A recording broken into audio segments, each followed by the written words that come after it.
Hi everybody, I'm Bree the Plant Lady checking in with an August container garden tour. Now is a great time of year to evaluate all of your pots and maybe start to make some changes in preparation of the autumn season.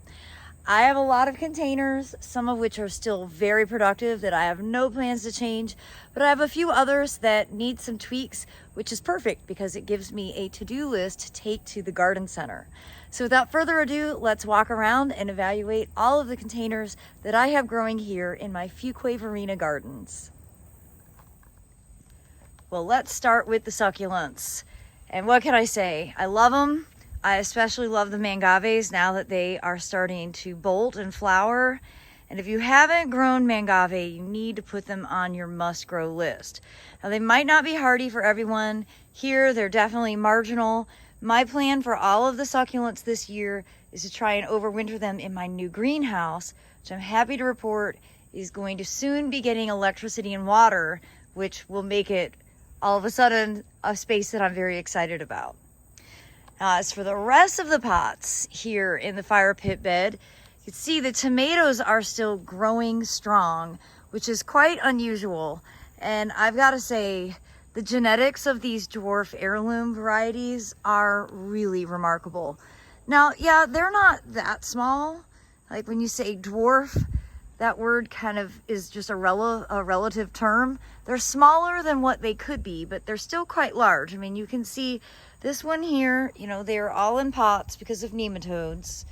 But it's a solid 6 foot tall, but it's continuously putting on new fruit. I'm really pleased to see that it is growing nice new growth and there are flowers coming. So these are just gonna continuously bear, and I am not gonna do anything to change these containers at all. This is definitely why I like doing mixed pots, because the coleus really help overcompensate for the generally ugly nature of the tomato foliage. So tomatoes and coleus together are a really good idea.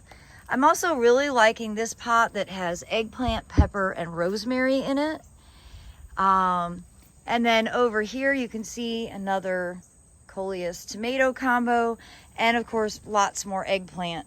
Eggplant has definitely become a major staple in my alpha-gal friendly diet. I have a terrible tick-borne illness where I'm anaphylactically allergic to everything from mammals, and it's really making it so that I can no longer eat at restaurants. And growing my own food has become even more important than ever, just because at least it's more interesting when I know I've grown it. So eggplant has definitely become something that I eat on a near daily basis because I have so much of it. And it grows great in the ground and in containers. As you can see, I have it basically mixed into every single one of these pots. And I'm really, really quite pleased with its performance. Well, my Hawaiian turmeric is growing really well. And you see, I put it in these really small pots because I wasn't sure how well it'd grow. It's growing great, and I think it actually deserves to be in a larger container, which is perfect because I have some underperforming pots out front. And these will be the perfect addition to really fill out those pots and make them look more interesting. Well, a few more containers that I probably don't usually show because they're not that interesting. This is actually just sort of leftover succulents that I overwintered this in here, and I'm just keeping it there. This is actually a perennial pot with Sporobolus and the champagne grape that is growing up here along this side of the arch. But then on this side, I don't think that I've shown this. I potted up a hops, but I was afraid to put it in the ground because hops can kind of go crazy. So I put it in the pot, and it's really doing great. And you know, it's long been my goal to get this arch covered, and I think hops is going to be the plant that does that quite abundantly. I do have to keep the pot watered, but I don't want to treat it too well because I don't want the hops to kind of grow with reckless abandonment. But I'm pleased to see that it is doing as well as it is. Well, more containers, and I'm really pleased to show you that those blueberries that I've been trying to rehab definitely look better. Both have gotten much better green coloration. So I don't think that the treatment of this one made any difference, but I think perhaps putting them in more shade and keeping them wetter Go figure. Now, the raspberries are really growing strong, totally sort of taking over the side of the greenhouse. They are delicious, and as you can see, there's lots of fruit here. I just come out and munch every day when I do some watering, but lots of fruit forming on these. This is a variety called Heritage, and it has been very reliable. I wouldn't recommend putting raspberries or blackberries in the ground just because they will absolutely take over. You can see what they've done in these pots. These are 100-gallon root pouches, and they've completely taken over the entire container. And speaking of taking over the entire container, this cream sausage planted in this Crescent Gardens raised bed is doing fantastic. I do have some insects that I'm contending with, and I'm just really making an effort to harvest my tomatoes much earlier when they're not fully ripe to prevent some of the insect infestations. I also have a really great cucumber that's also growing in this pot that has produced a lot of fruit. I've been making lots of pickles. Now onto the really sunny side of the greenhouse. All of these containers are growing super strong. And I've actually just noticed as I was walking over here, I've got some melons growing down here on the ground. Now I've been harvesting lots of peppers from these 100-gallon root pouches. Of course, I have more ginger, a lot more tomatoes, and as you can see, these sweet banana peppers are growing really well. I'm just overall super pleased with how everything is doing, all growing in veggie mix from Soil Cube. I do have to water these pots basically every day, but it's totally worth it for the amount of delicious harvest that I'm able to gain from all of this. And as you can see, that chayote squash is really doing its job, starting to grow over the greenhouse. My goal is that the greenhouse will be completely green for the fall open garden, which is scheduled for Saturday, September 21st. Well, I always say that the real key to successful container gardening is easy access to water. And that is precisely why all of these plants are located where they're at. I've got a hose right here attached to the greenhouse, and it makes it really easy for me to be able to keep everything watered without having to drag too many hoses around. In fact, my new rule of thumb, one hose, that way it doesn't feel like it's too much of a burden. That's why I'm really excited to get the electricity and water installed at the greenhouse on the other property over there, because right now I'm actually dragging 3 hoses to keep all of those containers watered. It is good exercise, but it's not the most enjoyable. Now outside the fire pit, we have a pot that I think is generally underperforming, could definitely look better. This is one that I would like to reevaluate, but I don't necessarily want to put turmeric or ginger into it because I want to keep this pot outside all winter. So I think instead I'm going to focus on cutting back this big, or maybe completely removing this big snapdragon, which has some sort of caterpillar on it. And I'm going to leave the calibrachoa because the bottom line is it's still alive. Usually calibrachoas don't make it this long into the season, so that feels like an accomplishment. But I want to get something that's going to be able to kind of fill out this container and make it look good for the autumn. So put that on my list to look for when I visit a garden center.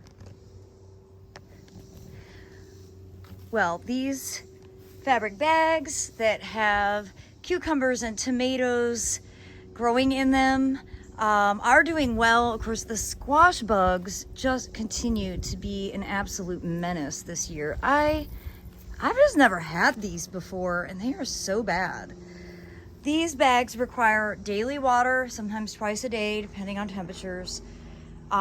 Next year, not going to do fabric bags here, but the nematodes are an issue. I think the nematodes are starting to become active, which is part of why the foliage looks rough. Of course, a lot of the foliage damage is from those squash beetles, So not squash bugs, but squash beetles. However, you can see the plants are healthy and they are still producing. So I'm not gonna take anything out. Now, as we come onto the back patio, you can see that self-watering aqua pot, it's been great this year because it's full of succulents. Still gets watered regularly, but there's no way I could keep a high water need plant alive in that pot. It just doesn't really retain enough moisture. Now, I've got to say, I was just talking about being shocked by Calibrachoa being alive, and this one is really extraordinary, and I've thoroughly enjoyed it. This was a trial variety.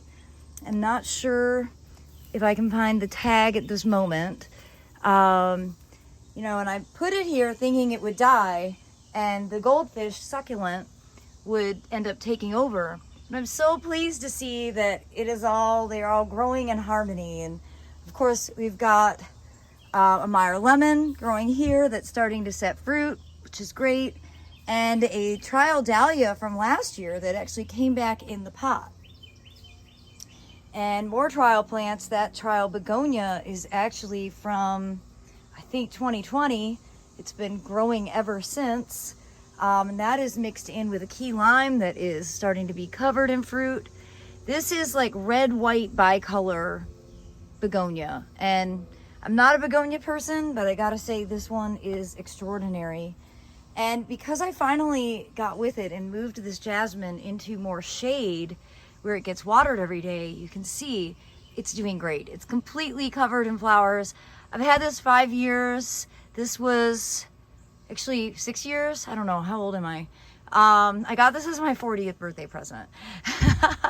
So from my good friend Tim Alderton. And the fact that it's in bloom and it smells so good, especially at night, totally makes it so special. You guys, I had to do math to figure out how old I was. I guess when you have to do math to figure out how old you are, you know you're old. So I did want to show a couple of containers here. I put in some random succulents. This is actually a mangave and some hardy sedum growing in what was a former dining room lamp. You can see it's glass shade. It's kind of like one of those boob lamps that goes, you know, up against the ceiling. But it's a great planter. And I do have some other succulents scattered over here. You know, I absolutely love Lavender Lady Mangave. And, you know, all of these, in contrast to the succulents at the fire pit that do get watered regularly because of all the pots of tomatoes, these don't get watered regularly and they look just as good. And they're over here in kind of maybe equal shade sun, doing absolutely fantastic. Filling in a gap. They're literally, that Lavender Lady is on the stump of a former cryptomeria that I had cut down last year.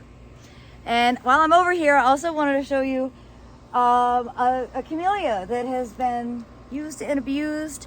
It's been in this rectangle pot for a decade, literally 10 years. Same soil, never gets fertilized, really only gets watered from rain. Occasionally, I think maybe 3 or 4 times this year, I've run a sprinkler over here, but it's doing great. This is a Camellia sasanqua, maybe contorta, maybe Igawa corkscrew. I don't totally remember. I'm not sure. 10 years in a pot, there might not be a label, but just wanted to show that as an example, a container plant that is really truly low maintenance, quite reliable, and you can see it is setting flower buds, so it'll bloom this fall. So I'm just realizing that this container tour is getting really long. So I'm gonna go ahead and split it into 2 parts. So I do hope that you will tune in tomorrow to watch the second half of my August container garden tour.